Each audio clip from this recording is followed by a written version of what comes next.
Boy, Nitu ma'am finished the chapter and I didn't understand anything. Oh well, it's not your problem. Yeah, man, we will tell you about the parts you didn't understand. Can you explain it to me right now? Yes, times like these call for our help. Exactly. Get your textbook and read each year about the periodic table. This is the periodic table, noble gases stable, halogens and alkali react aggressively. Each period will see new average level electrons are two. Look guys, all I know is that periodic table has 7 horizontal rows known as periods and 8 vertical columns known as groups. Groups are based on valency and periods are based on the number of shells. Yes, you are right. Do you know that every element in the periodic table shows similar chemical properties? Well, not exactly, but yes. For example, the group 1 metals except hydrogen are known as the alkali metals. These metals are very reactive as they have only one electron in the outermost shell and form highly alkaline solutions. These elements consist of francium, cesium, sodium, potassium, etc. Yeah, and the group 2 elements are called alkaline earth metals. These elements have 2 electrons in their outermost shell. One of them is magnesium. Oh, can you guess what will be the property of this group? I remember you guys saying that every element in a group has similar properties. So I must conclude using my brain power that this group must contain shiny metals which form alkalis in the solution. See, you are already learning. The other elements in this group are calcium, beryllium, and strontium.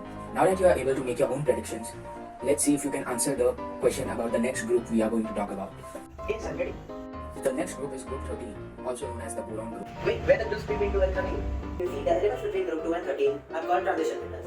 These are all metals but they have a special kind of orbital, d orbital. Orbital is a place where an electron is likely to be found.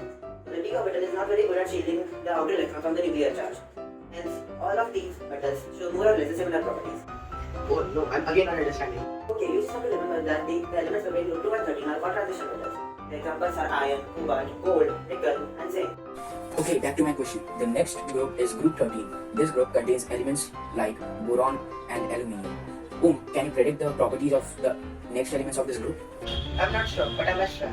So you said aluminium, which forms alpha-trig oxides and has low melting and boiling points. So the elements in this group must be semi-metallic or less metallic, as boron is a metalloid, aluminium is less metallic. I also know that aluminium has 3 electrons in its outermost shell.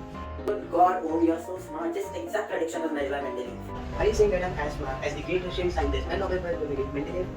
Well, you just made one of his predictions. He made more than 4 predictions about unknown elements. But don't worry, you will get there if you are taught by us. Oh yes, you will. Let's get on to the next group. The next group is group 14, also known as the carbon group. It has elements like carbon, silicon, germanium, and... Carbon and silicon have 4 electrons in the outermost shell, and germanium and silicon are metalloids. Yes, you are right. These elements have 4 electrons in their outermost shell, and these are metalloids or non-metals. It's almost like there is an inclined line of metalloids separating metals and non-metals. Oh, you are really learning. After all, learning is not about only listening to the teacher. It's about making your own predictions and checking them. Yes, you are right. There is a zigzag line of metalloids separating the metals and the non-metals. Okay, so the next group is group 15, which has nitrogen, phosphorus, arsenic, etc. Nitrogen has 5 valence electrons in its outermost shell and it is a non-metal. So I must predict with all my strength that these are non-metallic or metallite elements and these are used by plants. Why do you think these are used by plants? Don't you remember that plants require nitrogen and phosphorus and that these elements are used in fertilizers?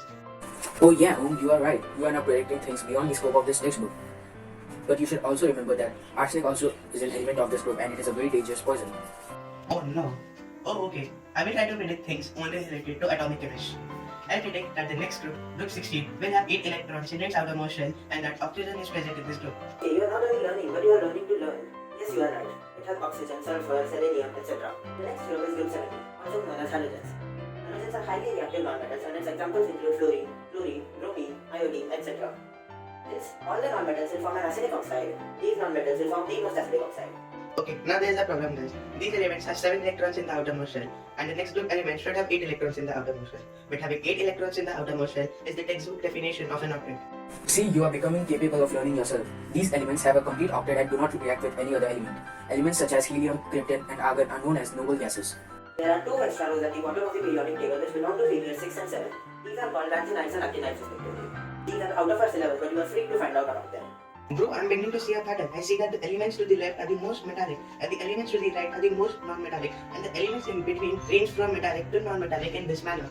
Yes, there are many patterns in the periodic table which help you to understand and predict the properties of every element. The genius of the periodic table is truly outstanding. These patterns are also known as trends.